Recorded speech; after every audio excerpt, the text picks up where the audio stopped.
स्वागत है आप सभी का प्यारे बच्चों आपकी हिंदी व्याकरण की कक्षा में। तो आइए शुरू करते हैं कक्षा 7 की स्वर्णिम हिंदी व्याकरण बाय कोरल पब्लिशर्स। हेलो बच्चों, कैसे हैं आप सभी? तैयार हैं एक नया पाठ पढ़ने के लिए आपकी हिंदी व्याकरण का? तो आइए शुरू करें पाठ 17। पाठ का नाम है वाच्य। तो आइए देखते हैं वाच्य क्या होते हैं।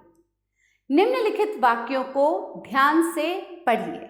अभी यहाँ कुछ वाक्य दिए गए हैं, उन्हें हमें ध्यान से पढ़ना है। पहले, वह पत्र पढ़ता है, उससे पत्र नहीं पढ़ा जाता, उससे तो बैठा भी नहीं गया।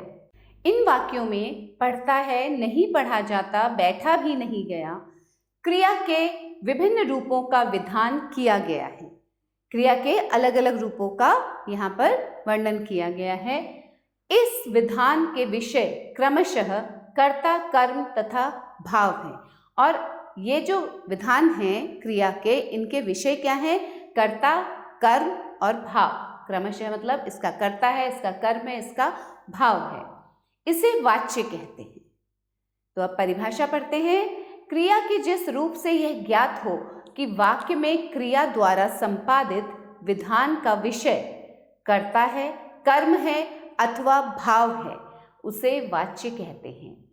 तो मतलब क्रिया का जो रूप है, जो रूप इस वाक्य में क्रिया का है, उसका जो विधान किया गया है उससे कर्ता, कर्म या भाव का बोध हो रहा है।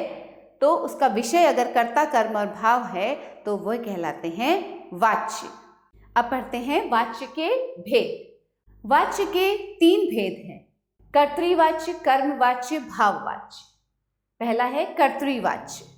यहाँ 3 चित्र दिए गए हैं, इन्हें ध्यान से देखिए और इनके जो नीचे वाक्य लिखे गए हैं उन्हें हम ध्यान से पढ़ेंगे। बच्चा खेलता है, मैं पुस्तक पढ़ता हूँ, गौरव सेब खाता है। उक्त वाक्यों में बच्चा, गौरव और मैं कर्ता हैं। जो वाक्य हमने अभी पढ़े, चित्रों के नीचे जो वाक्य लिखे थे, उनमें बच्चा, गौरव और मैं क्या हैं? कर्ता, मतलब काम के करने वाले। तथा वाक्यों में कर्ता की ही प्रधानता है। इन वाक्यों में कर्ता ही प्रधान है। अतः खेलता है, खाता है, पढ़ता हूँ, ये कर्तृवाच्य हैं। अब कर्तृवाच्य की परिभाषा क्या है? क्रिया के जिस रूप से वाक्य के कर्ता का बोध हो वह कर्तृवाच्य कहलाता है। किसी भी वाक्य में अगर कर्ता का बोध होता है तो वो होता है कर्तृवाच्य। इसमें लिंग एवं वचन प्रायः कर्ता के अनुसार होते हैं। कर्ता जिस प्रकार का है उसी के अनुसार उसका लिंग या वचन होता है। दूसरा है कर्मवाच्य। क्रिया का वह रूप जिससे ज्ञात हो जाए कि क्रिया के विधान या व्यापार का प्रधान विषय कर्म है, उसे कर्मवाच्य कहते हैं। अब क्रिया के जिस रूप से ये पता चले कि क्रिया का जो व्यापार हो रहा है या विधान है वो क्या प्रधान है? कर्म प्रधान है, तो उसे कहा जाएगा कर्मवाच्य। इसमें क्रिया का लिंग, वचन और पुरुष कर्म के अनुसार होते हैं। कर्तृवाच्य में कर्ता के अनुसार होते हैं और कर्मवाच्य में कर्म के अनुसार होते हैं।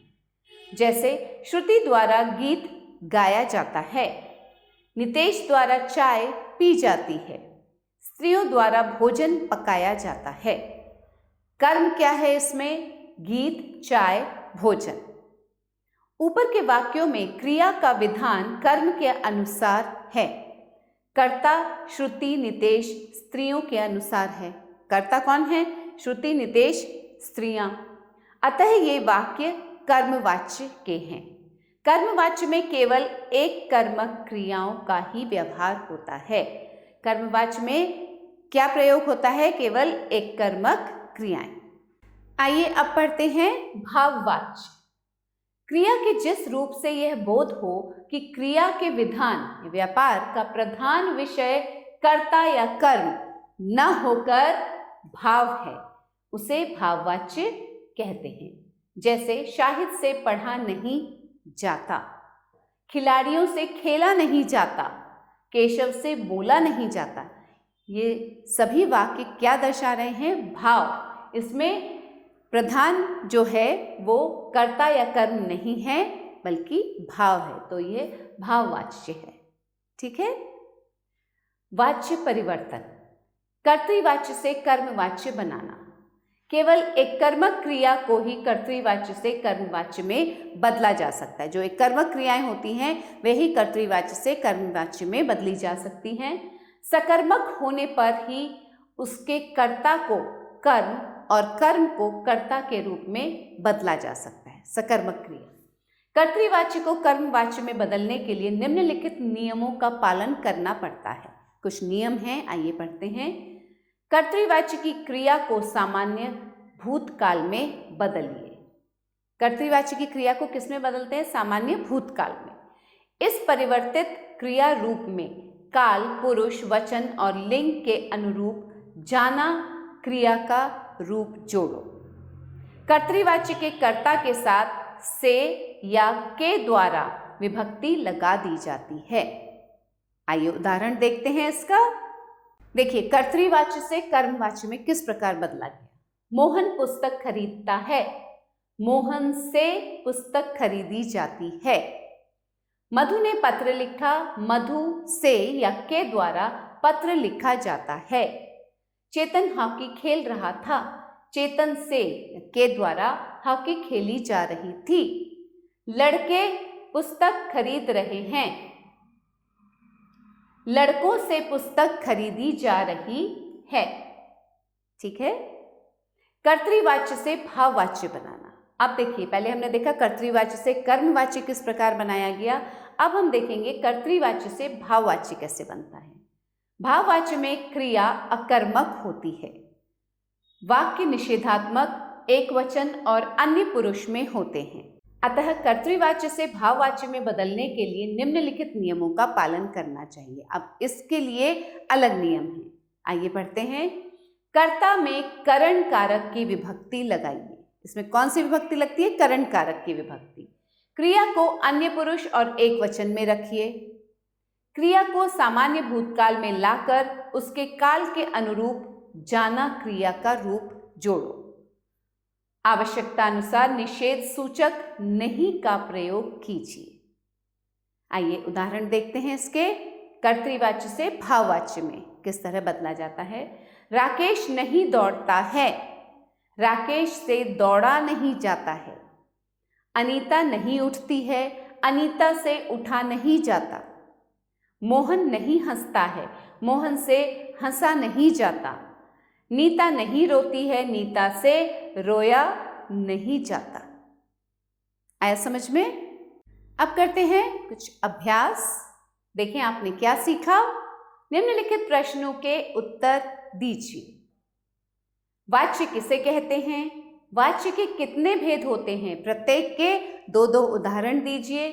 कर्तृवाच्य से कर्मवाच्य बनाने के नियम लिखिए। कर्तृवाच्य से भाववाच्य बनाने के क्या नियम हैं? तो इन सभी प्रश्नों के उत्तर आपके पाठ में है जो आपने अभी पढ़ा। एक बार फिर से इस पाठ को पढ़ेंगे तो सभी प्रश्नों के उत्तर आप अच्छे से दे पाएंगे। ये आप स्वयं करेंगे बच्चों। निम्नलिखित वाक्यों के वाच्य लिखिए। तो अभी हमने वाच्य पढ़े हैं, तीनों वाच्य कौन कौन से हैं। तो अब हम इन वाक्यों को पढ़ेंगे और इनके वाच्य लिखेंगे। परीक्षार्थी परीक्षा दे रहे थे। कौन सा वाच्य है ये? कर्तृवाच्य। कर्तृवाच्य। घोड़ा दौड़ाया जाता है। दौड़ाया जाता है, यह है भाववाच्य। ये भाववाच्य। गाय ने चारा खाया, ये हो गया कर्तृवाच्य। कर्तृवाच्य। भैंस द्वारा दूध दिया गया, यह है कर्मवाच्य। कर्मवाच्य। ठीक है। कवियों ने कविताएं लिखी, ये कर्तृवाच्य। नर्तकियों द्वारा नृत्य प्रस्तुत किया गया, कर्मवाच्य। कर्म प्रधान है ये, कर्मवाच्य। मुख्य अतिथि द्वारा पुरस्कार प्रदान किए गए, कर्मवाच्य। मां ने बेटे के लिए खाना परोसा, यह कर्तृवाच्य। कर्तृवाच्य। बच्चे से सोया नहीं जाता, भाववाच्य। पक्षियों से उड़ा नहीं जाता, भाववाच्य।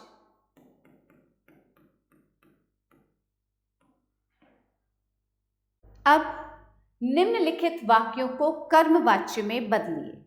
कर्मवाच्य में द्वारा लगा के हम बदलते हैं। सुमित्रा पत्र लिखेगी, तो यहां क्या आएगा? सुमित्रा द्वारा पत्र लिखा जाएगा। सुमित्रा द्वारा पत्र लिखा जाएगा। न्यायाधीश दोषी को दंड देते हैं। न्यायाधीश द्वारा दोषी को दंड दिया जाता है। दोषी को दंड दिया जाता है। ठीक है। मैं प्रतिदिन दूध पीता हूं। मेरे द्वारा प्रतिदिन दूध पिया जाता है। श्याम ने उपन्यास लिखा। ध्यान से सुनिएगा बच्चों, मैं आपको बता रही हूं, आप स्वयं लिखेंगे इसे। श्याम ने उपन्यास लिखा। श्याम के द्वारा उपन्यास लिखा गया। माताजी रामायण पढ़ रही हैं। माताजी द्वारा रामायण पढ़ी जा रही है। मोहन रेडियो सुन रहा है। मोहन के द्वारा रेडियो सुना जा रहा है। ठीक है। निम्नलिखित वाक्यों को भाववाच्य में बदलिए। बच्चे नहीं दौड़ते, यहां क्या आएगा? बच्चों से दौड़ा नहीं जाता। ठीक है। घायल पक्षी नहीं उड़ता। घायल पक्षी से उड़ा नहीं जाता।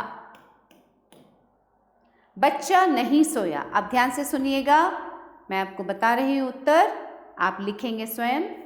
बच्चा नहीं सोया, बच्चे से सोया नहीं गया। माता नहीं रोई, माता से रोया नहीं गया। जगत नहीं चलता, जगत से चला नहीं जाता। मोहन नहीं हंसेगा, मोहन से हंसा नहीं जाएगा। रिक्त स्थान में क्रिया का उपयुक्त रूप भरिए। यहाँ रिक्त स्थानों में क्या भरना है? जो कोष्ठक में क्रिया दिया गया है उसका उपयुक्त रूप आपको भरना है। यहाँ कल 4 उग्रवादी पकड़ना। कल 4 उग्रवादी पकड़े गए। पकड़े गए। ऐसा खाना हमसे नहीं। खाना का उपयुक्त रूप खाया जाता। ऐसा खाना हमसे नहीं खाया जाता। गुरुजी ने बच्चों को संस्कृत का पाठ पढ़ाया।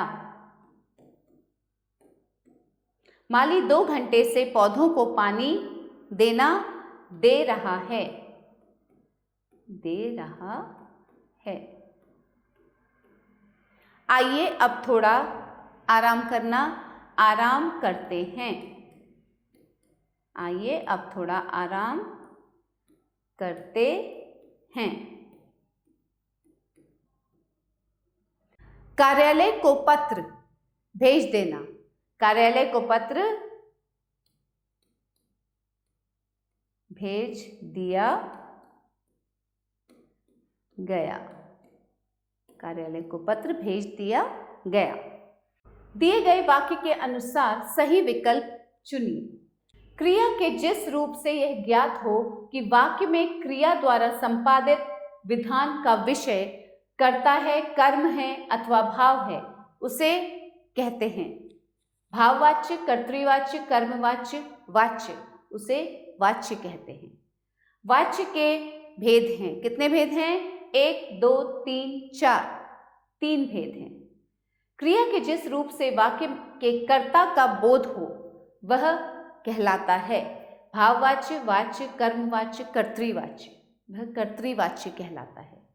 क्रिया का वह रूप जिससे ज्ञात हो जाए कि क्रिया के विधान का प्रधान विषय कर्म है, उसे कहते हैं भाववाच्य, कर्तृवाच्य, कर्मवाच्य, वाच्य, उसे कर्मवाच्य कहते हैं। क्रिया के जिस रूप से यह बोध हो कि क्रिया के विधान का प्रधान विषय कर्ता या कर्म न होकर भाव है, उसे कहते हैं भाववाच्य, वाच्य, कर्तृवाच्य, कर्मवाच्य, उसे भाववाच्य कहते हैं। भाववाच्य में क्रिया होती है वाक्य निषेधात्मक, एकवचन और अन्य पुरुष में होते हैं। क्या होती है? सकर्मक, अकर्मक, नकारात्मक, एकात्मक। क्रिया अकर्मक होती है। ठीक है, तो यहीं समाप्त करते हैं इस पाठ को। फिर मिलेंगे एक नए पाठ के साथ, कुछ नया पढ़ेंगे। तब तक के लिए पढ़ते रहिए और आगे बढ़ते रहिए। तो पाठ होता है यही समाप्त। आशा करती हूँ आपको बहुत अच्छे से समझ आया होगा पाठ, और अच्छे से समझने के लिए और भी अच्छे से समझने के लिए इस पाठ का एक बार फिर से अध्ययन करेंगे, फिर से पढ़ेंगे और मिलेंगे एक नए पाठ के साथ। कुछ नया सीखेंगे, नया पढ़ेंगे। तब तक के लिए खुश रहिए, पढ़ते रहिए। आभार।